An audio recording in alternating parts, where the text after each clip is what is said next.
Joy University, best emerging university in South India. For admissions, contact. First of all ఏదైనా cancer, especially kidney cancer, silent killers.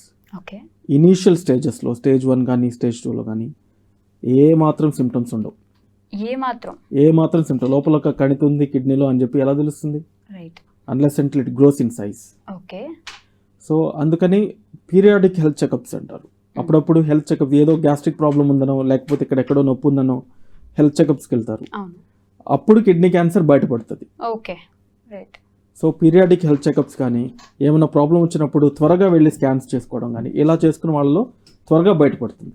Okay, అంటే gastric problem ఉంటే కూడా kidney cancer వచ్చే అవకాశం? దానికి దీనికి సంబంధం లేదు. ఏదో గ్యాస్ట్రిక్ ప్రాబ్లం వస్తుంటుంది, ఏదో ప్రాబ్లం ఉంది అబ్డామిన్లో అని చెప్పి వెళ్ళి టెస్ట్ చేసుకుంటారు. దాంట్లో ఇన్సిడెంటల్ గా బయటపడుతుంది. This is called incidental detection. Okay, అలా బయటపడడం తప్ప ఫస్ట్ సెకండ్ స్టేజ్ లో అసలు మోస్ట్ ఆఫ్ ద టైమ్స్ అసలు సిమ్టమ్స్ ఏమీ ఉండవు. ఓకే, థర్డ్ స్టేజ్ కి మేబీ థర్డ్ స్టేజ్ కి వచ్చిన తర్వాత దేర్ ఆర్ 3 ముఖ్యమైన సిమ్టమ్స్ ఉంటాయి. ఒకటి వచ్చేసి blood in the urine. Okay. రెండోది వచ్చేసి గడ్డలాగా ఇక్కడ తగలడం, కిడ్నీ అనేది ఇక్కడ ఫ్లాంక్ దగ్గర ఉంటుంది, గడ్డలాగా చిన్న గడ్డలాగా తగలడము. తర్వాత ఈ సైడ్ నొప్పి రావడం, ఫ్లాంక్ పెయిన్ అంటారు. ఈ సైడ్ కానీ ఈ సైడ్ కానీ కిడ్నీస్ కొంచెం వెనక భాగంలో ఫ్లాంక్ రీజియన్ లో ఉంటాయి, ఆ భాగంలో కొంచెం నొప్పి వస్తుంది. This is called classical triad. 3 లక్షణాలు: ఒకటి blood in the urine, flank pain and flank swelling, lumbar mass. Okay, back side pain start అయితే it is not exactly in the centre of the back, it is the side, the flank అంటారు, ఆ side లో. కానీ ఈ 3 kidney cancers 100%లో only 10 to 15 మెంబర్స్కి మాత్రమే ఈ 3 సిమ్టమ్స్ ఉంటాయి. మిగతా 85 to 90 మెంబర్స్కి ఏం సిమ్టమ్స్ ఉండవు. అసలు సిమ్టమ్సే లేనప్పుడు ఎలా మనం ఓకే చెకప్కి వెళ్ళాలి? అప్పుడప్పుడు చెకప్, ఎస్పెషల్లీ కోవిడ్ టైంలో తెలిసింది. కోవిడ్ టైంలో చెస్ట్ సిటీ చేసేవాళ్ళు. చెస్ట్ సిటీ కింద వరకు చేసినప్పుడు upper pole of the kidney దాంట్లో ఎక్స్పోజ్ అయ్యేది అనమాట. అప్పుడు కిడ్నీ క్యాన్సర్స్ చాలా తెలిసింది. ఏదైనా వేరే ప్రాబ్లమ్స్, ఏదో పొట్టలో ఏదో ప్రాబ్లం లేదని చెప్పి డాక్టర్ దగ్గరికి వెళ్తే ఒకసారి స్కాన్ చేసుకోరండి అంటారు. ఆ ప్రాబ్లం వేరే ఉండొచ్చు, ఏదో చిన్న ఇన్ఫెక్షన్, లోపల యాసిడిటీ ప్రాబ్లం ఏదో ఉండొచ్చు, ఇండైజెషన్ ప్రాబ్లం. కానీ దానివల్ల ఏమవుతుందంటే కిడ్నీ క్యాన్సర్స్ ఇట్లాంటి బయటపడుతుంటాయి. ఇలా ఓన్లీ సిటీ స్కాన్ లో అల్ట్రాసౌండ్, ఇనిషియల్ అల్ట్రాసౌండ్ స్క్రీనింగ్ లో మోస్ట్ ఆఫ్ ద టైమ్స్ బయటపడుతుంది. ఓకే, ఒకసారి అంటే మనం చూడొచ్చా కిడ్నీలో ఎలా, ఏ పార్ట్ కి ఇదవుతుంది, ఏ స్టేజ్ కి ఎలా ఉంటుంది కిడ్నీ అని చెప్పేసి? ద స్టేజ్ గురించి మాట్లాడితే కిడ్నీలో కిడ్నీ క్యాన్సర్స్ లో 4 స్టేజెస్ ఉంటాయి. For example, this is the kidney model. దీంట్లో ఒకవేళ కానీ క్యాన్సర్ బయట ఈ పారెంకైమ్లో ఉన్నట్లయితే and the tumour size is less than 7 centimeters, that is in stage 1. ఒకవేళ కానీ ఇది సైజ్ ఇంకా 7 centimeters కంటే పెద్దది ఉంది, మోర్ దాన్ 7 centimeters ఉంటే అది స్టేజ్ 2. మోర్ దాన్ 7 centimeters ఉండి కానీ లేకపోతే less than 7, irrespective of the size, ఆ కిడ్నీ ట్యూమర్ పక్కనుండే కిడ్నీ చుట్టుపక్కల ఉండే ఫ్యాట్లోకి వెళ్ళడం కానీ, లేకపోతే ఈ డ్రైనేజ్ సిస్టమ్ ఉంటుంది, యూరిన్ డ్రైనేజ్ సిస్టమ్, దాని లోపలికి చొచ్చుకుపోవడం కానీ, లేకపోతే ఇక్కడ కనిపించే రక్తనాళాల్లోకి వెళ్ళడం కానీ, ఇలాంటి ఏమన్నా ఉంటే అది స్టేజ్ 3. ఈ చుట్టుపక్కల కాకుండా బాడీలో వేరే దగ్గరికి, లంగ్ కానీ, బోన్కి కానీ, బ్రెయిన్కి కానీ అట్లాకేమైనా స్ప్రెడ్ అయితే అది stage 3. Stage 4 I think. Sorry, stage 4. Okay, so బయటకి ఆల్రెడీ స్ప్రెడ్ అయిపోతే that is called stage 4. Stage 5 ఉంటుందా సార్? స్టేజ్ 5 లేదు దీనికి. Stage 4 last. Okay, third stage వరకు క్యూర్ ఉందా? I mean yes, okay, definitely. In fact మొదటి స్టేజ్లో తెలిసినట్లయితే మనం కిడ్నీని, ఒకవేళ క్యాన్సర్ ఇక్కడ వచ్చింది అనుకోండి, కిడ్నీని పూర్తిగా తీయాల్సిన అవసరం లేదు, ఆ పర్టికులర్ పార్ట్ ఆఫ్ ద క్యాన్సర్ని మాత్రమే తీయడానికి అవుతుంది అనమాట. Okay, that is called partial nephrectomy. Okay, especially with the good equipment and expertise. Especially మా దగ్గర ఇంట్రా ఆపరేటివ్ అల్ట్రాసౌండ్ ఉంది. ఆపరేషన్ చేసేటప్పుడు విత్ కీ హోల్ సర్జరీస్లో ఆపరేషన్ చేసేటప్పుడు అల్ట్రాసౌండ్నే లోపలికి పంపించేసి కిడ్నీ పైన పెట్టేసి చూస్తాం ఎక్కడ ట్యూమర్ ఉంది అండ్ నార్మల్ కిడ్నీ ఎక్కడ ఉంది అని చూసుకొని దీన్ని డిఫరెన్షియేట్ చేసుకొని ఓన్లీ ట్యూమర్నే, మిగతా హెల్దీ పార్ట్ ఆఫ్ ద కిడ్నీకి దెబ్బ తగలకుండా ఓన్లీ ఆ పార్ట్ని మాత్రమే తీసేయడానికి వీలవుతుంది. That is called partial nephrectomy. ఆ తర్వాత ఇన్ కేస్ అది బాగా లోపలికి వెళ్ళింది అనుకోండి, స్టేజ్ 3లో ఉంది, లేకపోతే బాగా సెంటర్లో ఉంది, అట్లా అనుకున్నప్పుడు మనము పూర్తిగా కిడ్నీ తీయాల్సి వస్తుంది. కిడ్నీ తీయాల్సి వస్తుంది. ఇన్ కేస్ స్టేజ్ 3లో ఉందనుకోండి, అది దాని చుట్టుపక్కల ఉండే ఫ్యాట్లోకి వెళ్ళడం కానీ, ఆ రక్తనాళాల్లోకి వెళ్ళడం కానీ, ఆ డ్రైనేజ్ సిస్టంలో కలెక్టింగ్ సిస్టంలోకి వెళ్ళడం కానీ అట్లాంటి ఏమైనా జరిగితే కిడ్నీ సర్జరీ చేసిన తర్వాత కొంచెం ఇమ్యూనోథెరపీ అనేది కూడా ఇస్తాం. ఓకే. స్టేజ్ 4 అనేది అడ్వాన్స్డ్ స్టేజ్. ఈవెన్ స్టేజ్ 4లో డయాగ్నోస్ అయినా కానీ we cannot provide curative treatment. Stage 3 వరకే క్యూరేటివ్ ట్రీట్మెంట్ ఉంటుంది. స్టేజ్ 4కి వెళ్ళిన తర్వాత చాలా కొద్ది మందిలో మాత్రమే క్యూర్ జరుగుతుంది. ఫర్ ఎగ్జాంపుల్ ఏదో ఒక్క భాగంలో, ఫర్ ఎగ్జాంపుల్ కిడ్నీ క్యాన్సర్ ఇక్కడ ఉంది, ఎక్కడో బోన్లో ఒక ఏరియాలో ఒక ట్యూమర్ బయటకు వచ్చింది, ఒక ఏరియా మెటాస్టాటిక్ డిపాజిట్ ఉంది. సో దీన్ని తీసిన తర్వాత ఒక్క పార్ట్ను కూడా సర్జరీ చేసి తీసేయగలిగితే ఆ తర్వాత ఇమ్యూనోథెరపీ అట్లాంటివి కానీ ఇవ్వగలిగితే క్యూరేటివ్ ట్రీట్మెంట్ అయితే పాసిబుల్ ఉంది even in the 4th stage. But most of the times ఏమవుతుందంటే 4th స్టేజ్లో ఆల్రెడీ బయటకి ఫుల్గా స్ప్రెడ్ అయిపోతుంది. ఫుల్గా స్ప్రెడ్ అయిపోయిన తర్వాత క్యూరేటివ్ ట్రీట్మెంట్ అనేది కుదరదు. బట్ ఇప్పుడు ఎవరైనా స్టేజ్ 4 కిడ్నీ క్యాన్సర్ ఉన్న మన ప్రేక్షకుల్లో అనుకుంటే వాళ్ళు కూడా కంగారు పడాల్సిన అవసరం లేదు.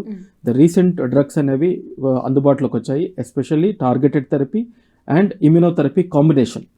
ఇమ్యూనోథెరపీ అండ్ టార్గెటెడ్ థెరపీ రెండు కలిపి ఇస్తారు అనమాట. టార్గెటెడ్ థెరపీ అంటే మనం ఏదైతే మందిస్తామో ఆ స్పెసిఫిక్గా కిడ్నీ క్యాన్సర్ ఎక్కడైతే ఉందో అక్కడికి వెళ్ళి దాని మీద పనిచేస్తుంది అనమాట. ఇమ్యూనోథెరపీ అంటే మన బాడీలో ఆల్రెడీ ట్యూమర్ ఇమ్యూనిటీ ఉంటుంది, anti tumour immunity.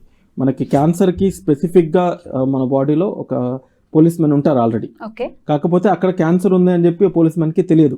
For example sleepers లాగా ఉంటారు, దాన్ని కళ్ళు కప్పేస్తారు అనమాట. దాంట్లో కొన్ని క్వాలిటీస్ ఉంటాయి క్యాన్సర్లో. సో ఆ పోలీస్ మెన్ కళ్ళు కప్పేస్తారు అనమాట. ఏదో నార్మల్గా మిగతా బాడీలో ఒక పార్ట్, ఒక సెల్ లాగా తిరుగుతూ ఉంటాయి అనమాట. అందువల్ల తెలియదు. ఈ ఇమ్యూనోథెరపీ డ్రగ్ ఇవ్వడం వల్ల ఏమవుతుందంటే ఇది వెళ్ళి పోలీస్కి చెప్తుంది, ఇక్కడ క్యాన్సర్ ఉంది, పర్టికులర్ క్యాన్సర్ ఉంది, గో అండ్ కిల్లింగ్ అని. ఒకసారి ఇన్ఫర్మేషన్ వచ్చిన తర్వాత already they are well trained, they will go and kill the cancer. So that is indirectly killing the cancer అనమాట. That is the immunotherapy. So even in advance stage immunotherapy అనేది ఉంది. Immunotherapy and targeted therapy both combination రెండు కలిపిస్తాం. That increases the life span. That increases the life span. పూర్తిగా తగ్గించి control చేయడానికి కుదురుతుంది. Okay. So stage 3 వరకు 4 వరకు డిటెక్ట్ చేయలేరు అసలు. స్టేజ్ 4 అంటే ఆల్మోస్ట్ అది ఎండింగ్ స్టేజ్, ఫైనల్ స్టేజ్ కదా, అప్పటికి కూడా డిటెక్ట్ చేయలేకపోవడం ఏంటంటే ఏదో ఒక లక్షణాలు ఉండాలి కదా. ఏదో ఒక లక్షణాలు, అప్పుడప్పుడు ఏం లక్షణాలు ఉండవు, అప్పుడప్పుడు మన నెగ్లిజెన్స్ ఉంటుంది. రైట్. ఫర్ ఎగ్జాంపుల్ యూరిన్ లో బ్లడ్ వచ్చింది, యూరిన్ లో బ్లడ్ వస్తే ఏమన్నా ఎవరికైనా చెప్పారంటే పెద్దవాళ్ళు ఏమంటారు, ఏదో వేడి చేసి నిన్న ఏదో మసాలాలు తిన్నావు, బయట ఫుడ్ తింటున్నావు, నువ్వు వేడి ఎక్కువైంది అని చెప్పి అంటారు. వాళ్ళు ఏం చేస్తారు, బటర్ మిల్క్ తీసుకోవడం, మంచిగా కొబ్బరి నీళ్ళు తాగుతారు, మంచిగా నిమ్మరసం తాగుతారు. దీంతో ఏమవుతుందంటే ఆ కొంచెం బ్లడ్ డైల్యూట్ అయిపోతుంది. సో పోయింది వాళ్ళు. కొందరు అంతగా ట్రైనింగ్ లేని వాళ్ళ దగ్గరికి వెళ్ళినా కానీ వాళ్ళు ఏదో కొన్ని యాంటీబయాటిక్స్ అని, యూరిన్ ఇన్ఫెక్షన్ అని చెప్పి ట్రీట్మెంట్ ఇచ్చేస్తారు. దానివల్ల టెంపరీగా కొంచెం తగ్గుతుంది. సో కానీ డయాగ్నోసిస్ అనేది లేట్ అయిపోతుంది. సో యూరిన్ లో ఒకసారి బ్లడ్ వచ్చిందంటే that has to be further investigated. That's a rule. ఒక్కసారి వచ్చిన ఈవెన్ అ సింగిల్ ఎపిసోడ్ ఒక్కసారి వచ్చినా కానీ దానిని ఫర్దర్ గా మనము ఎగ్జామినేషన్, ఇన్వెస్టిగేషన్ చేయాల్సిందే ఖచ్చితంగా. అది mandatory.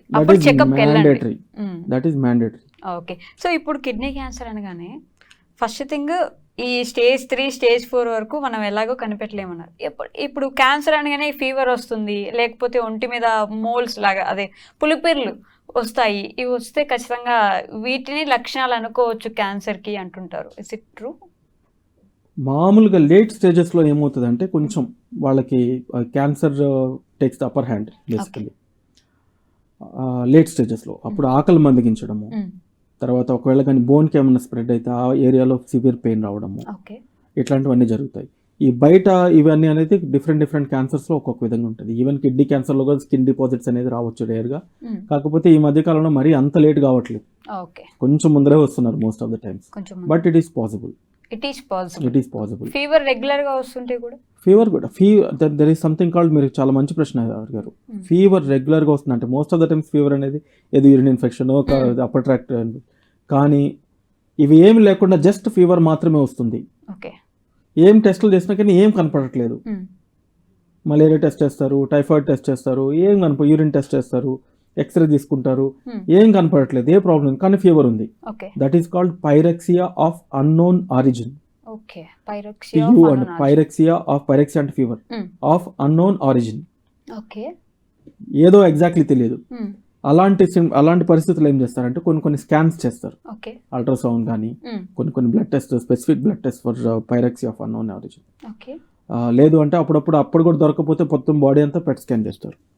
As a last resort, బాడీలో ఇంకెక్కడైనా క్యాన్సర్స్ ఉంటే తెలుస్తుంది అనమాట. ఓకే, అంటే ఏది లేకుండా ఊరికే ఫీవర్ వస్తుంటే it should be diagnose, that should raise the red flag. Okay right. So చాలా రెడ్ ఫ్లాగ్స్ ఉన్నాయి ఇప్పుడు కిడ్నీ క్యాన్సర్కి కానీ నార్మల్ క్యాన్సర్కి కానీ. ఫీవర్ అయినా రావచ్చు, మోల్స్ అయినా రావచ్చు, లేకపోతే సడన్గా ఏదైనా ఎక్కువ పెయిన్ వస్తుంటే కూడా ఇట్ షుడ్ బి డయాగ్నోస్డ్, అంతే. And as I told, most common no symptom, second most common blood in the urine, ఆ తర్వాత పెయిన్ ఇన్ ది ఫ్లాంక్స్, ఆ తర్వాత ఆ ఏరియాలో గడ్డలాగా ఉండడం. ఇవన్నీ అయిపోయిన తర్వాత లాస్ట్ ఫైనల్ స్టేజెస్లో ఆకలి మందగించడం, ఫెటిగ్ అల్సర్ రావడము, బరువు తగ్గడము, బోనీ పెయిన్స్ రావడము, ఆ ఫీవర్ పైరక్సీ ఆఫ్ అన్నోన్ ఆరిజిన్ అని చెప్పాను కదా, అంటే ఏది తెలియకుండా ఒక కారణం లేకుండా ఫీవర్ పర్సిస్టెంట్గా ఉండడం, తగ్గకపోవడం, మామూలుగా ఇచ్చే మందులకు కూడా తగ్గకపోవడం, ఇట్లాంటివి ఉంటే క్యాన్సర్ ఉండొచ్చు. ఎస్పెషల్లీ కిడ్నీ క్యాన్సర్ ఉండే అవకాశాలు ఉన్నాయి. ఓకే, దీనికి వాటర్కి సంబంధం ఏమైనా ఉంటుందా సార్? అంటే వాటర్ ఎక్కువ తాగట్లేదు అందుకే కిడ్నీలో రాళ్ళు వస్తున్నాయి, వాటర్ ఎక్కువ తాగట్లేదు కాబట్టి ఇలా ఇబ్బంది పడుతుంది. ఇన్ జనరల్ వాటర్ మంచిగా తీసుకుంటే కిడ్నీకి హెల్త్కి మంచిది. ఓకే, అంతేగాని దీనికి there is no direct evidence. మామూలుగా కిడ్నీ క్యాన్సర్ రావడానికి రిస్క్ ఫ్యాక్టర్స్ ఉన్నాయి కొన్ని, దాన్ని 2 రకాలుగా విభజించవచ్చు. ఒకటి వచ్చేసి modifiable risk factor, non modifiable risk factors. Modifiable అంటే మీరు లైఫ్ స్టైల్లో కొన్ని చేంజెస్ తీసుకురాగలిగితే దాన్ని ఆ రిస్క్ అనేది తగ్గించవచ్చు. Yes, for example smoking and tobacco consumption in any form. For example పొగాకు నమలడం కానీ, పొగాకు తాగడం కానీ, లేకపోతే ఎవరైనా క్రానిక్గా సిగరెట్ తాగుతుంటే వాళ్ళ పక్కనే ఎక్కువ సార్లు సంవత్సరాల తరబడి ఉండడం కానీ, passive smoking is even dangerous. So tobacco consumption in any form can cause kidney cancer. ఒక సిగరెట్లో ఎన్నో రకాలైన కెమికల్స్, కార్సినోజెన్స్ ఉంటాయి, క్యాన్సర్ కారకాలు ఉంటాయి. మనకి తెలిసింది జస్ట్ 70 మాత్రమే, కొన్ని వేలలో ఉంటాయి. యాక్టివ్ స్మోకింగ్ అంటే డైరెక్ట్ గా స్మోకింగ్. నేను స్మోకింగ్ చేస్తున్నాను, యాక్టివ్ స్మోకింగ్. మీరు పక్కన నుండి పీలుస్తున్నారు, మీరు ప్యాసివ్ స్మోకింగ్. దీనికి ఎక్కువ ఇంపాక్ట్ ఉంటుంది అంటారు కదా sir? Is it? yes, that is true. Okay, that is true. తర్వాత second most common risk factor వచ్చేసి లాంగ్ స్టాండింగ్ హైపర్ టెన్షన్. చాలా రోజుల నుంచి బీపీ ఉన్నట్లయితే వాళ్ళకు కూడా కిడ్నీ క్యాన్సర్ వచ్చే అవకాశాలు ఉన్నాయి. మూడోది వచ్చేసి కిడ్నీ అంతగా పనిచేయకపోవడం, ఎస్పెషల్లీ క్రానిక్ కిడ్నీ డిసీజ్. చాలా రోజుల నుంచి కిడ్నీ అంత పనిచేయకపోవడం, especially somebody who is on dialysis, వాళ్ళలో అప్పుడప్పుడు స్కానింగ్స్ అన్ని చేయించుకుంటూ ఉండాలి, ఎందుకంటే కిడ్నీ క్యాన్సర్ వచ్చే అవకాశాలు ఉన్నాయి వాళ్ళలో కూడా. తక్కువ శాతం, but still it is possible. That is one of the risk factors. ఆ తర్వాత కొన్ని నాన్ మోడిఫైబుల్ అంటారు. మీరు లైఫ్ స్టైల్లో ఎంత జాగ్రత్తలు తీసుకున్నా కానీ వచ్చేది వస్తుంది. For example family history. ఫ్యామిలీలో ఎవరికైనా ఫస్ట్ డిగ్రీ రిలేటివ్స్ అంటే పేరెంట్స్కి కానీ లేకపోతే సిబ్లింగ్స్కి కానీ ఎవరికైనా క్యాన్సర్ ఉంటే, కిడ్నీ క్యాన్సర్ ఉంటే ప్రొజెనిలో కూడా కిడ్నీ క్యాన్సర్ వచ్చే అవకాశాలు ఉండొచ్చు. కొంచెం మిగతా వాళ్ళతో పోలిస్తే కొంచెం ఎక్కువగా ఉంటుంది. ఆ తర్వాత రెండోది వచ్చేసి కొన్ని జెనెటిక్, మన సెల్లో ఉండే జీన్స్లో కొన్ని జెనెటిక్ అబ్నార్మాలిటీస్ వస్తాయి అనమాట, ఉత్పరివర్తనాలు జరుగుతుంటాయి. ఫర్ ఎగ్జాంపుల్ కొన్ని సిండ్రోమ్స్ ఉంటాయి. వన్ హిప్పల్ లిండు, VHL అంటారు, వన్ హిప్పల్ లిండు సిండ్రోమ్. రెండోది వచ్చేసి BHD సిండ్రోమ్. మూడోది వచ్చేసి ట్యూబరస్ స్క్లీరోసిస్ కాంప్లెక్స్. ఇలాంటి కొన్ని రకాలైన జెనెటిక్ సిండ్రోమ్స్ ఉన్నాయి. అలాంటివి ఉన్నప్పుడు కూడా కిడ్నీ క్యాన్సర్ వచ్చే అవకాశం ఉన్నాయి.